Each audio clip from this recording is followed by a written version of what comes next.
अपने घर को हम देख नहीं रहे, दूसरे के घर में झांकने की कोशिश कर रहे हैं। मैं पूछना चाहता हूं बांग्लादेश की आवाम से, क्या ये एहसान का बदला आज आप भारत को ये दे रहे हैं? तो ये उस मुल्क के लिए भी लॉ एंड ऑर्डर की बड़ी खतरनाक सिचुएशन है और हमारे मुल्क के लिए भी चिंता की बात है। वहां के लोगों को मुत्तहिद रह के अपनी बात को मजबूती के साथ सरकार के सामने रखना चाहिए और उन लोगों का मुकाबला भी करना चाहिए। मेरी समझ में एक चीज नहीं आती, अपने घर को हम देख नहीं रहे, दूसरे के घर में झांकने की कोशिश कर रहे हैं। बांग्लादेश में किसके साथ क्या हो रहा है भाई, मुझे उससे क्या लेने देना। मेरे घर में अभी 6 दिन पहले बिहार में ताहिर हुसैन की मॉब लिंचिंग हुई, उस पर विश्व हिंदू परिषद ने कोई धरना प्रदर्शन किया? नहीं किया। कोई आवाज किसी ने उठाई? नहीं उठाई। किसी नेता ने कुछ उसके लिए बोला? नहीं बोला। इसलिए कि वो मुसलमान है। और आप प्रदर्शन कर रहे हो इसलिए कि वो हिंदू था मरने वाला। मैं उसकी निंदा करता हूं, मैंने पहले भी बयान दिया, मैं आज भी कहता हूं कि उसको मारने वाले मुसलमान नहीं हो सकते।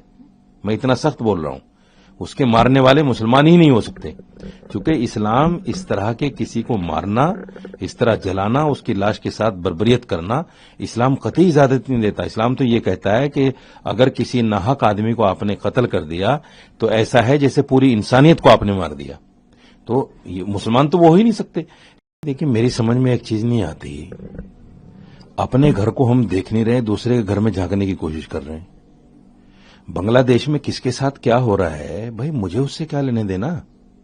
मेरे घर में अभी 6 दिन पहले बिहार में ताहिर हुसैन की मॉब लिंचिंग हुई, उस पर विश्व हिंदू परिषद ने कोई धरना प्रदर्शन किया? नहीं किया। कोई आवाज किसी ने उठाई? नहीं उठाई। किसी नेता ने कुछ उसके लिए बोला? नहीं बोला। इसलिए कि वो मुसलमान है। और आप प्रदर्शन कर रहे हो इसलिए कि वो हिंदू था मरने वाला। मैं उसकी निंदा करता हूं, मैंने पहले भी बयान दिया, मैं आज भी कहता हूं कि उसको मारने वाले मुसलमान नहीं हो सकते। मैं इतना सख्त बोल रहा हूं, उसके मारने वाले मुसलमान ही नहीं हो सकते, क्योंकि इस्लाम इस तरह के किसी को मारना, इस तरह जलाना, उसकी लाश के साथ बर्बरियत करना, इस्लाम कतई इजाजत नहीं देता। इस्लाम तो ये कहता है कि अगर किसी नाहक आदमी को आपने कत्ल कर दिया तो ऐसा है जैसे पूरी इंसानियत को आपने मार दिया। तो ये मुसलमान तो वो हो ही नहीं सकते।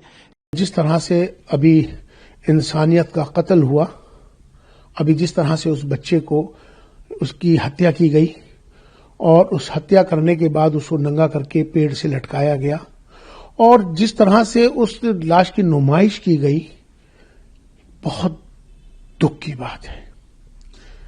मैं पूछना चाहता हूं बांग्लादेश के चीफ इमाम से, मैं पूछना चाहता हूं बांग्लादेश के चीफ काजी से, मैं पूछना चाहता हूं बांग्लादेश के इमामों से, मैं पूछना चाहता हूं बांग्लादेश की आवाम से, क्या ये एहसान का बदला आज आप भारत को ये दे रहे हैं?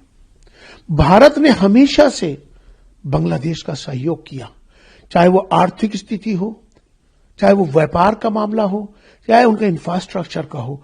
हर कदम पे भारत बांग्लादेश के साथ खड़ा रहा। यह एहसान फरामोशी है।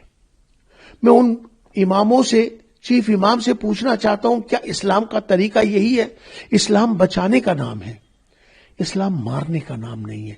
पिछली मर्तबा भी आपने देखा कि मंदिरों को जला दिया गया, हिंदुओं की निर्मम हत्याएं कर दी गई, औरतों के साथ रेप किए गए। क्या ये इस्लाम इसकी इजाजत देता है? बांग्लादेश के हालात वाकई में बहुत चिंताजनक हैं। जिस तरीके से मीडिया के थ्रू खबरें आ रही हैं और जो विजुअल हम लोग देख रहे हैं, तो उसको देख करके वाकई में बड़ी चिंता होती है और भारत के लिए बहुत चिंता की बात है, क्योंकि जाहिर सी बात है बांग्लादेश के हालात जिस तरीके से वहाँ पर कानून अपने हाथ में ले लिया गया पूरी तरीके से और लोगों को मारा जा रहा है। तो ये उस मुल्क के लिए भी लॉ एंड ऑर्डर की बड़ी खतरनाक सिचुएशन है और हमारे मुल्क के लिए भी चिंता की बात है। बांग्लादेश की आवाम को मैं एक ही बात कहना चाहूँगा, वहाँ की हुकूमत को, कि आपको पाकिस्तान अपनी नापाक सोच को कामयाब करने के लिए हथियार के शक्ल में इस्तेमाल कर रहा है। आप उसके बहकावे में ना आए।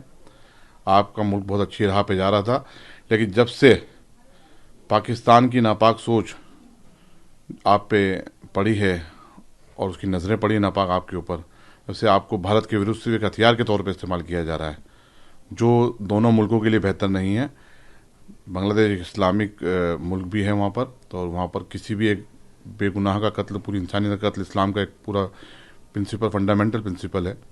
तो आप लोगों को ये भी सोचना चाहिए कि किसी के हुकूक पामाल ना हो और किसी तरीके से भी हिंसा ना हो, क्योंकि हिंसा तो किसी भी मुल्क के लिए बेहतर नहीं है। लेकिन भारत के लिए बहुत चिंता की बात है, हमें बहुत सतर्क रहना चाहिए कि पाकिस्तान जो आतंकवाद का जो एक खेल खेलता है, वो इस बार उसने बांग्लादेश के थ्रू खेलने की कोशिश करी है, और वहाँ पर जिस तरीके से एक्सट्रीमिस्ट थॉट के लोग काबिज हो रहे हैं और आगे बढ़ रहे हैं, ये बहुत चिंता की बात है। देखिए, बांग्लादेश की जो सूरत हाल है और मोहन भागवत साहब का ये कहना कि तमाम हिंदुओं को संगठित रहना चाहिए, और मैं समझता हूँ कि होना भी चाहिए, जहाँ पे लोग अल्पसंख्यक में हो, माइनॉरिटीज में हो, अकलियत में हो, वहाँ के लोगों को मुत्तहिद रह के अपनी बात को मजबूती के साथ सरकार के सामने रखना चाहिए और उन लोगों का मुकाबला भी करना चाहिए। लेकिन सरकार की ये जिम्मेदारी बनती है कि यहाँ का जो मुसलमान है, यहाँ का जो बुद्धिजीवी है इस मुल्क का, वो बांग्लादेश की सूरत हाल पर बहुत चिंताजनक है, और वो सोचता है कि वहाँ के हालात जल्द से जल्द कंट्रोल में हो, और माइनॉरिटीज, अल्पसंख्यक और हिंदू जो लोग वहाँ पे रह रहे हैं उनको प्रोटेक्शन और तहफ़्फ़ुज़ मिलना चाहिए। उनकी जान की हिफाजत की जिम्मेदारी वहाँ की सरकार और फौज की है।